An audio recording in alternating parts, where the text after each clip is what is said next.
Buenos días, profesor Jonathan. Yo soy Cindy Romero y bueno, yo le voy a dar un breve recuento de las estructuras de las que estamos conformados nuestro encéfalo. Voy a empezar hablando de los lóbulos cerebrales que hacen parte de la corteza cerebral y subdivide el cerebro. Estos principales lóbulos serían el lóbulo frontal, el lóbulo parietal, el lóbulo occipital y el lóbulo temporal. Bueno, en esta parte del encéfalo podemos observar el lóbulo frontal, que como vemos es el que hace posible el funcionamiento del área motora en nuestro cuerpo, como es el movimiento, las emociones, el lenguaje, el racionamiento, entre otras.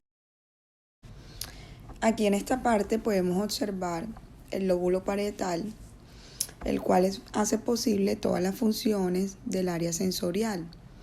En esta parte podemos hablar sobre la percepción y el reconocimiento de estímulos táctiles como la presión, la temperatura, el dolor y también el conocimiento numérico y una parte también de nuestro lenguaje.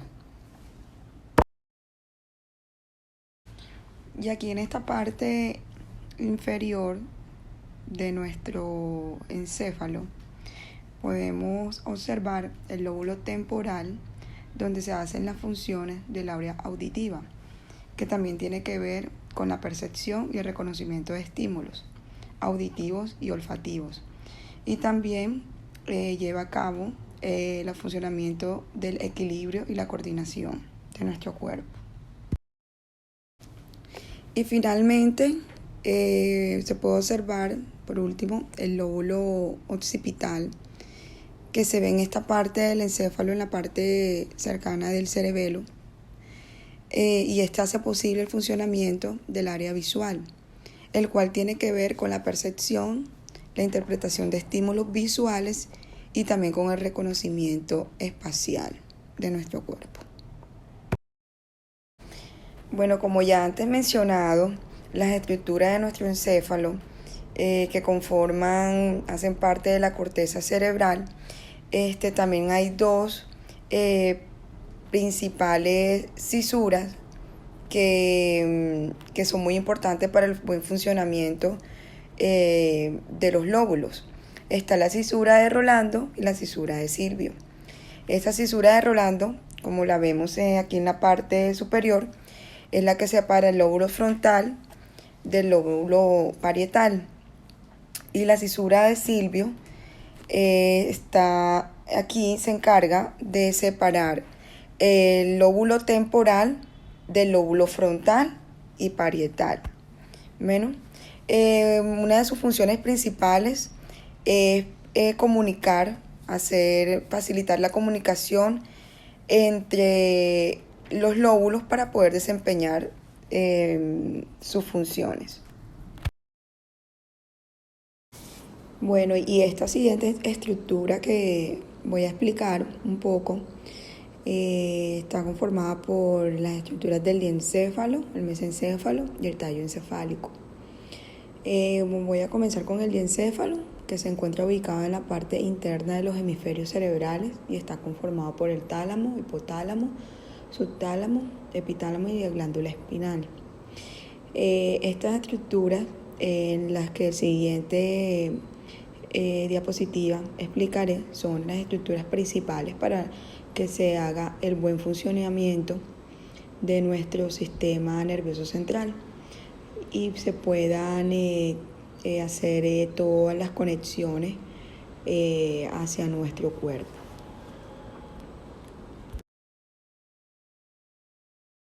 Ya que todas estas estructuras comunican y mandan impulsos nerviosos desde nuestro encéfalo hasta nuestra médula espinal y viceversa. Así prosigo a seguir con el tálamo. El tálamo es responsable de transmitir información de los receptores sensoriales a las áreas del cerebro donde se pueden procesar. También el tálamo recupera información sensorial que se está transmitiendo al cerebro, que incluye señales auditivas, visuales, táctiles y gustativas. Por eso que esta parte de nuestro cerebro es muy importante, ya que si llegan a tener algún daño, la información sensorial no se procesaría y se produciría una confusión sensorial. Aquí, pues bajando un poquito, ya la parte un poquito más abajo, donde están los colorcitos verde claro y el amarillo, que señalan los colículos superiores e inferiores. Esta es la parte donde están las estructuras del mesencéfalo, que la conforman el tectum, el tegmento y la sustancia negra, entre otros, ¿no?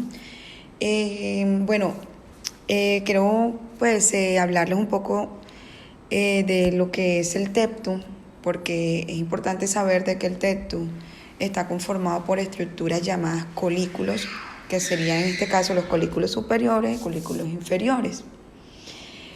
Los colículos superiores son los que controlan el movimiento ocular y los colículos inferiores, que lo vemos allá abajito como es amarillo, son los que producen reacciones motoras ante señales auditivas. También se puede decir que los colículos superiores van a estar unidos con el cuerpo geniculado lateral del tálamo, ¿ya? Porque están ahí cerquitas, y tienen la función de procesar de forma inicial la información visual llamativa. En cambio, los colículos inferiores van a estar relacionados con el cuerpo geniculado medial del tálamo, ¿sí? Y como función tienen procesar de forma inicial la información auditiva llamativa. En conclusión, estos colículos tienen como función orientar la información llamativa para nuestro cerebro. Bueno, entonces como íbamos diciendo, esta parte de aquí, donde están los colículos superiores e inferiores, hacen parte de la estructura del mesencéfalo, y esta parte de aquí pues quería pues dar unas funciones que me parecieron bastante importantes, y era que el mesencéfalo regula el movimiento y la estabilidad del cuerpo gracias a un conducto interno por el que pasa el líquido cefalorraquídeo, ¿sí?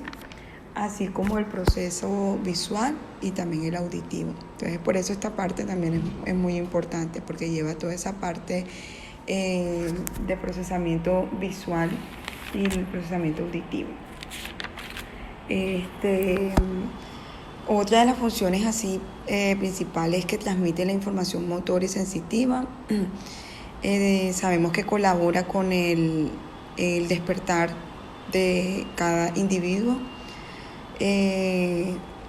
También está relacionado con las vías dopaminérgicas, y también está relacionado con la modulación de la conducta sexual.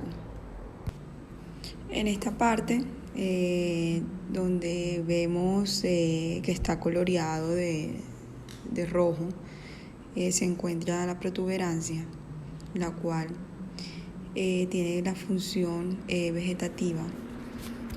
También está relacionada con las vías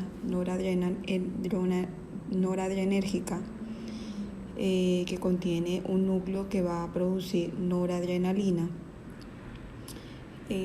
También transmite la información motora e información sensitiva, y está también relacionado con el despertar.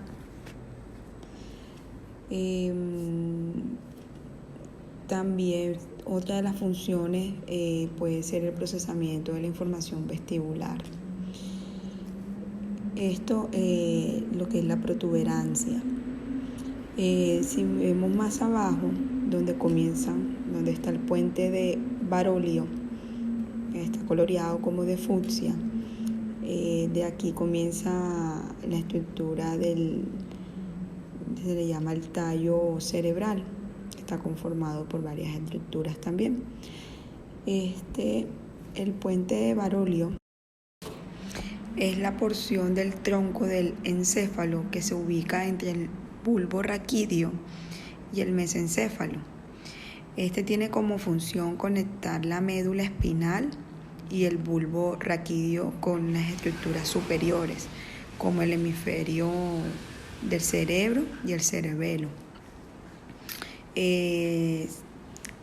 Podemos decir que hace como el trabajo como de puente entre los grupos de neuronas. Entre sus funciones, entre las funciones que tiene principales, es que permite que la información fluya desde dentro del cráneo hacia afuera y viceversa. Esto se le llama nexo de comunicación. Otra de las funciones puede ser la coordinación motora. Esto hace que nos sea posible mantener el equilibrio en posición erguida, por ejemplo. Y también está la regulación homeostática, que es en el funcionamiento como la regulación de la temperatura y otros procesos fisiológicos básicos, como por ejemplo, como los latidos del corazón. Otra de las funciones también es la regulación de la conciencia, que interviene en los ciclos de circadianos del sueño y vigilia, y también hace que la conciencia en sí misma sea algo posible. Un poco más abajo, de color rosadito, está el área vestibular, la que también está ligada a esta estructura y procesa la información vestibular, que tiene que ver con el equilibrio en esta área. Y para finalizar, vemos el bulbo raquídeo. El bulbo raquídeo es el más bajo de los 3 segmentos del tronco del encéfalo, y podemos ver su forma que es así como de cono, y lo vemos, está coloreado morado. Una de sus funciones principales incluye la transmisión de impulsos de la médula espinal al encéfalo. Aquí cerquita no están, no los tengo detallados en la estructura, pero muy cerca del bulbo raquídeo hay unos fascículos que son los cuneiforme y glacial. Estos son los que llevan la información de la sensibilidad profunda. De estos hay 3 tipos de sensibilidad: la sensibilidad dolor, la temperatura, está la sensibilidad superficial. Esto se refiere a la presión y sensaciones burdas, y la sensibilidad profunda, que la podemos relacionar cuando se toca delicadamente sobre la piel. Es muy importante esta parte de la estructura, que está ubicada entre el puente troncoencefálico, una protuberancia por arriba de él, y la médula espinal estando abajo, ya que una de sus funciones principales es servir de enlace entre el cerebro y cerebelo y médula espinal. Se encarga también de transmitir la información nerviosa, tanto sensorial como motora, al resto del cuerpo. Bueno, y entonces, para ya concluir un poco el tema, esta parte de la estructura, podemos mencionar también la médula espinal, que está un poco más abajo del bulbo raquídeo. Esta es la parte más caudal, ya empezando en el bulbo raquídeo y terminando en la zona lumbar. Esta parte del sistema nervioso es el punto de conexión entre el cerebro y el resto del organismo, pasando por gran mayoría de fibras nerviosas por la médula. Se puede decir también que la médula espinal se encuentra ubicada en el interior de la columna vertebral y de sus funciones principales consiste en transmitir impulsos nerviosos a las 31 pares de nervios del bulbo raquídeo. Esta es la región encargada de comunicar el encéfalo con el cuerpo. Y esta comunicación se da mediante dos mecanismos de transmisión, que hablamos sobre la función aferente, que usted la mencionaba en su clase anterior, profe, que es la que envía impulsos nerviosos desde el tronco, el cuello y las extremidades hacia el cerebro. Y la función eferente, que transporta señales desde el cerebro hacia distintas regiones del cuerpo. Y bueno, esto sería ya todo por el momento y ya para despedirme les deseo un buen día, una buena tarde y espero que haya sido de su agrado.